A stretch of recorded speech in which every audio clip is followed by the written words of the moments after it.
ممكن أعرف أنت مين؟ فضائية هي مجرد خيال عاوز تعرف سينمائي اسمي؟ أم أن بعضها ده لو مركز تكرمتي. وافعل وترك بصماته هنا. خلفه.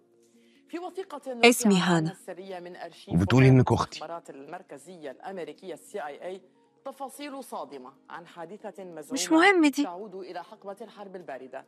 تروي وإيه اللي مش مهم؟ سيناريو فيلم إزاي يعني خيال مش مهم؟ إزاي؟ اشتباك مباشر وبعدين أنا راجل ليا شمس سمعتي ذات ومركزي. وطبق طائر في سماء أوكرانيا انتهى بتحول 23 بس عشان سمعتك جندياً ومركزك. إلى أعمدة حجرية بعد لا انفجار طبعا. ضوئي غامض أطلقه. وعاوز أعرف أنت إزاي دخلتي بيتي وطالعة من أوضتي. نشرته أغلب الصحف الأمريكية قال أن هذه الوثيقة المؤلفة من بص يا سيدي، 250 صفحة أنا سلمت إلى قريبتك. الاستخبارات عقب انهيار قريبتك الاتحاد من السوفيتي عام بعيد. 1992. أنا ماليش قرايب لا من قريب ولا من بعيد ولا أقدر أثبت لك كل حاجة بعدين. إحنا ما عندناش وقت. المهم إني أريح بالك من ناحية علاقتنا.